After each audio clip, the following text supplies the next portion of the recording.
Beh, l'affluenza è importante, il 55esimo Vinitaly è sicuramente un punto di riferimento dopo i periodi così difficili che abbiamo passato, un riferimento importantissimo e si è visto anche dalla presenza non solo di tutti gli appassionati ma anche dei buyer più importanti e anche degli appassionati del mondo del vino italiano.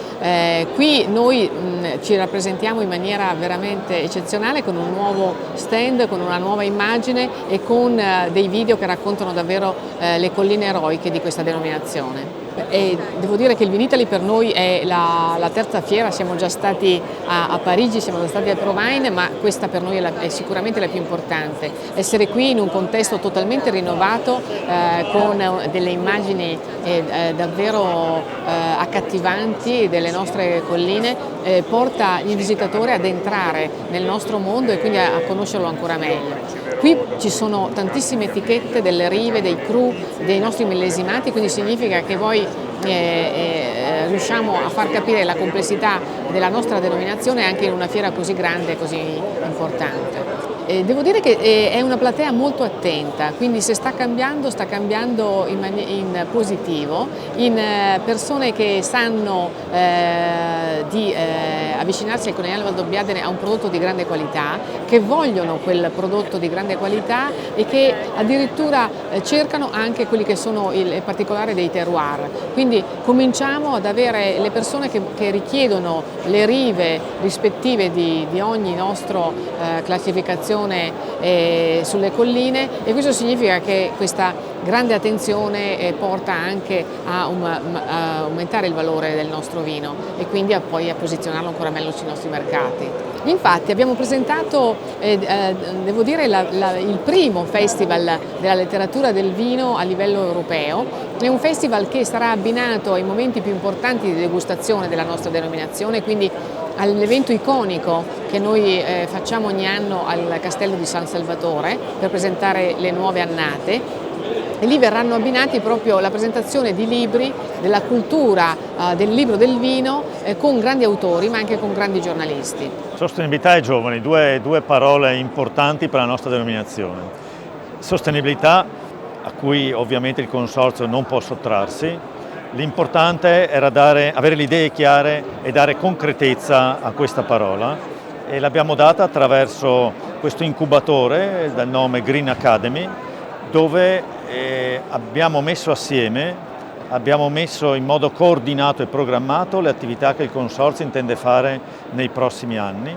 partendo dalla cura dei suoli, in quanto siamo convinti che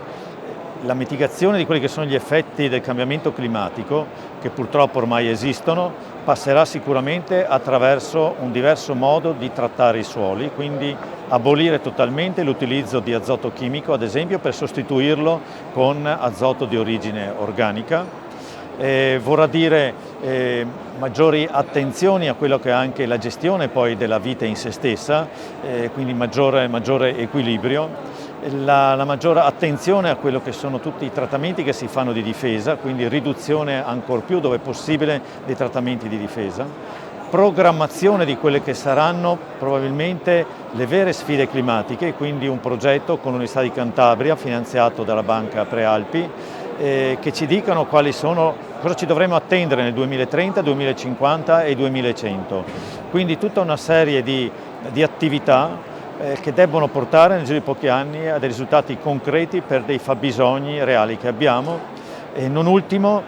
dare un futuro sempre più certo alle nostre meravigliose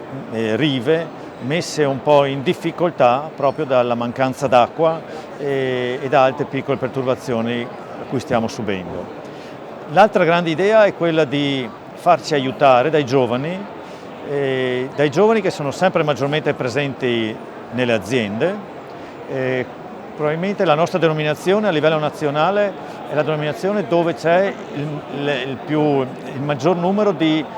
giovani presenti, c'è un ricambio generazionale che è già vicino al 50% e allora perché non valorizzare queste giovani esperienze e la loro idea del futuro, i nuovi mezzi di comunicare, i nuovi mezzi di operare e allora 67 giovani che faranno parte di questo Young Club, che si raduneranno 2, 3, 4 volte all'anno, che daranno vita anche a degli eventi chiamiamoli anche trasgressivi, nuovi, innovativi. Quindi ecco, credo che questo mettere assieme e valorizzare queste grandi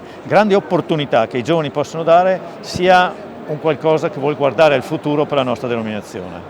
Allora, ci lasciamo alle spalle un'annata sicuramente buona in termini assoluti e anche soprattutto in relazione a quanto il 2022 è stato un anno difficile per le vicende economiche che tutti quanti conosciamo. Insomma, un anno caratterizzato da difficoltà di approvvigionamenti, di inflazione alta, con timori che potesse essere ancora più alta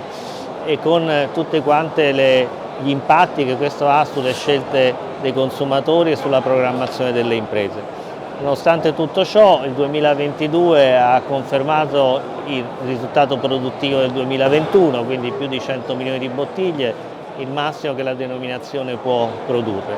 con un aumento dei prezzi medi. Interessante è la riallocazione dell'offerta tra mercato italiano e mercato estero, evidentemente considerato più remunerativo. Importante la crescita dell'enoturismo. Il numero di turisti è aumentato, la loro spesa è aumentata, siamo tornati ai livelli prima della pandemia. Questo è stato il risultato del fatto che la denominazione anche negli anni difficili, diciamo il 2020 e il 2021, ha lavorato molto su tutti i fronti della struttura produttiva, delle risorse umane, delle persone e le loro competenze, e questo appunto ha avuto questo riflesso di adattamento dell'offerta all'evoluzione della domanda mondiale anche in termini turistici.